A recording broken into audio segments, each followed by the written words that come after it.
When I got my hands on the book, Melon and Mayhem, I thought that it was just an amazing packaging. From a marketing perspective, it was very original, very creative. It had that retro feel. I'm a 90s baby, but I did grow up on a lot of 80s movies. So seeing this for the first time did really bring back a lot of those memories. Some really cool things that I found inside, along with the book, were the nice laminated membership card, which I thought was really cool with the VHS design on the back. And then, of course, a little promo card that kind of teases the next book in the series. So I thought that was pretty cool. The book felt really light in my hands. It wasn't too big or too small, and the page length was just perfect. So it was something that I knew that I was going to be able to get done fairly quickly. It wasn't going to take too long of a read. The story did have a Stranger Things feel to it, but there were also elements that were a little bit more for the adult audience. So it was Stranger Things for adults is essentially what I got from it, which I thought was really cool. When it comes to a book trailer, there were a lot of ideas I was playing around with after reading the book, but the one that really stood out to me was basically just the back cover of the book. I thought it was a very simple illustration of the TV in the living room and the attack happening. So that was what I decided to go with. Typically, when I create a book review video, I do everything all in After Effects. But it's been a while since I put out my camera and did something live, so I decided for this one that I would do that.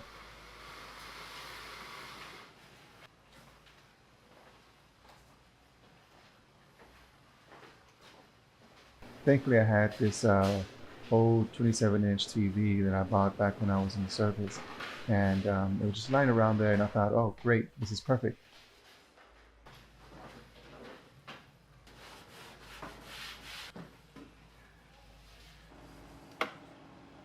I also went to my garage where I had stored away lots of old DVDs and VHS films that I really wanted to bring out. The characters in the book are film fanatics, so I thought it'd be great to just kind of display these things around the TV to kind of give that impression that these are people who really enjoy watching movies.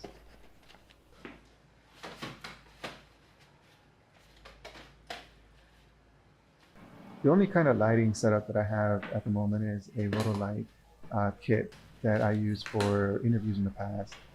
But for this particular project, I thought these would be good enough.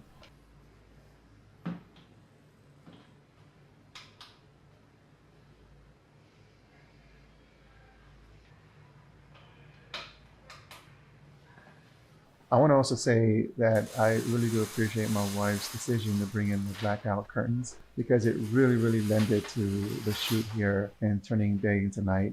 So I'm very happy about that. Now run towards me and go like this. Okay. Ready, go. As you're running. One of the best things about filming by myself is having the blessing of getting my kids to help me on some of the shoots. My kids really love being part of the filming process, whether it's setting up equipment or controlling lights or camera or even acting. It's just so much fun for them, and it becomes a bonding experience for us that I just cherish so much. One thing about the book itself is that the cover was so rigid. It was very difficult for me to try to have it open up smooth. So I folded the edges in as much as I could. I didn't want to cut them because I didn't want to ruin the packaging of it. So I just folded them in as much as I could and then just opened the book repeatedly until it was loose enough for a smooth transition. I took a piece of clear tape and tied the string to the bottom edge of the book so that we would be able to open it up. But one of the issues we found in trying to do that is that the book was a little too heavy on the front end. So it kept tipping over, which became a little bit of a challenge for us. So I put a piece of tape on the back and taped it to the front. And then also I decided to just put a green screen in the back just so it would give me a little bit more control in post-production to put everything together. When I went into the editing phase, I started with the book reveal. So I took the shot of the book on green screen and keyed out the background. The next thing I did was apply a mask around the book. And I decided not to go all the way to the edge, just so that it looked a little bit more cleaner. And what I did was I applied keyframes on the book so that way the cover wouldn't be hidden behind the mask as it's opening. And that way it just kind of gave the illusion that this book was opening up by itself. The next thing I noticed was, as I was doing that, the book's a little hard to see. It was too dark and a little bit blurry. So I duplicated the layer and separated only the book. And then I applied a curves effect to bring up the brightness of it.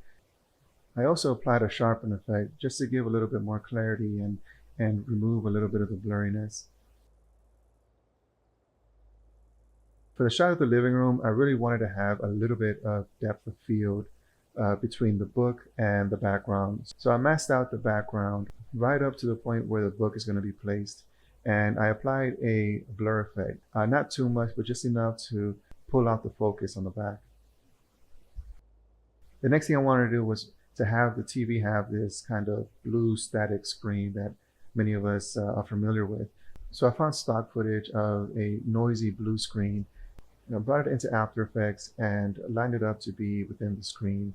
That way it gave the illusion that the TV was on and had a blue static screen. I adjusted the settings to the opacity and added a little bit of color correction just to kind of blend it into the environment of the TV. And I added a glow effect to it as well to kind of give the idea that when the TV is on, especially in a dark place, it does kind of give some reflections of the screen along the edge of the TV. And then after playing around with some of the settings to the opacity and the lighting, blending it in with the shot of the living room, so it didn't seem like it was too far apart from the TV. Now the stock footage changed from blue static screen to a black static screen. So what I did here was I took the glow effect layer and I cut it up to line it up only on the pieces where you would see the blue screen.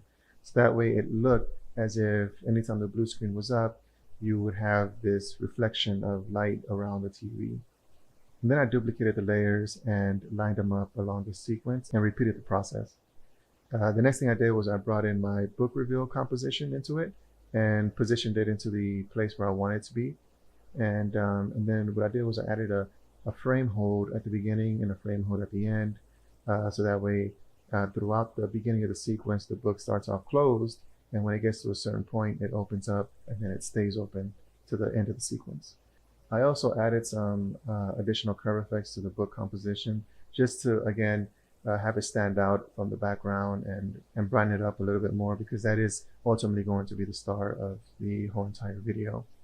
I thought adding a vignette would be a nice touch because it would put the focus to the center of the screen, and also it would add a little bit of a moody tone to it as well. For the shadows of the creatures going back and forth, unfortunately what I filmed with my daughter wasn't working out, so I had to create it all from scratch inside After Effects. So I took a black solid and I masked out a melon head outline to it, and I feathered it quite a bit, and then I just positioned it to where I wanted it to be and keyframed it to where I wanted it to end. And just to play around with the settings with the keyframes, still got to a point where I was satisfied that it gave the illusion that somebody was running in the background. Once I felt I had that, I just duplicated it and changed the positioning so it seemed like there was more than one creature running back and forth. The last shadow I did was to give the impression that somebody was taking up all the light, and so its shadow was covering the entire screen. Once I had all my layers in place, I really wanted to give the video a really retro feel to it. So I found this stock footage of a static screen that I thought would really lend to that 80s feel. So I brought it into my composition, put the blending mode to screen and adjusted the opacity. And then I repeated the layer across the sequence. Once I had the full sequence in place, the next step was to add the dolly effect of the camera zooming into the book. So what I did was I created a null object and I parented all the elements to the null object.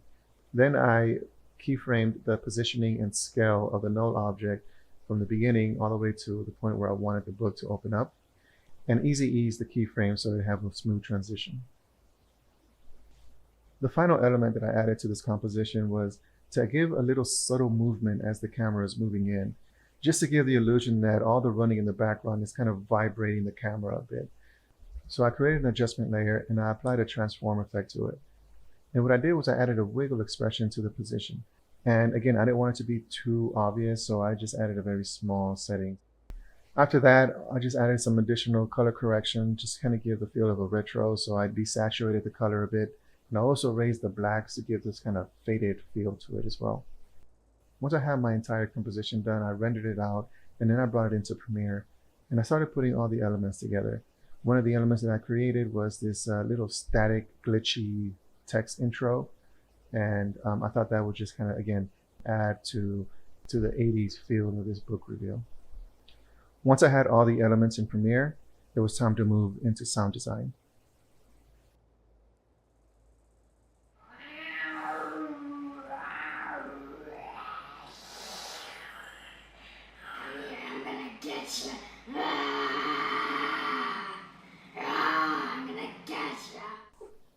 Moving into sound design, I knew that I was going to use quite a bit of sound effects on here to give the illusion there was some kind of chaos happening in the background. So in addition to having my kids make the creature sounds, for the sound effects and music, I always go to Artlist. Artlist has a wide selection of royalty-free music and sound effects that you can use for your production. I've used them plenty of times on previous projects, and it's always a good resource to have. The first thing I wanted to do was line up the music. So I ended up going with the track called Night Rider 87 by the artist K. And I brought it into Premiere and cut it up to match the length of the video and lined it up to a point where as the book opened, the build up to the music would match as well.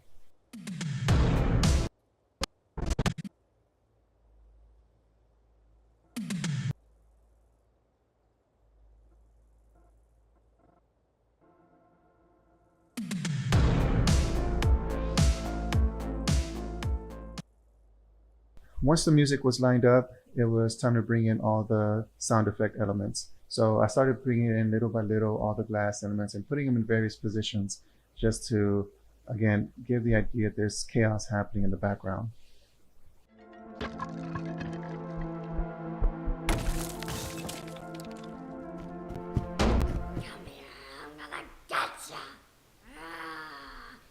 For the recorded voices, I played around with a few effects in Premiere to try and give the sound that I wanted the creatures to make. This took a little bit of trial and error, but eventually I ended up with a result that I was satisfied with.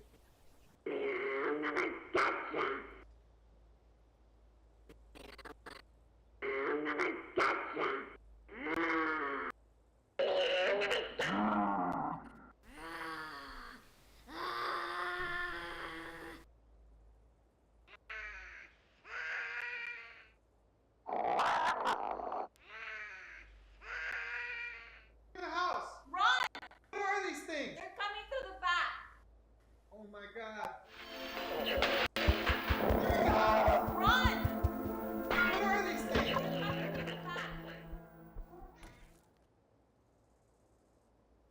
When it came to closing the video, I thought it'd be great to somehow include the upcoming book in the series.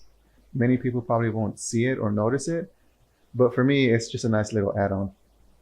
And once I implemented that, the video was complete, and this is what I ended up with.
Thank you for watching.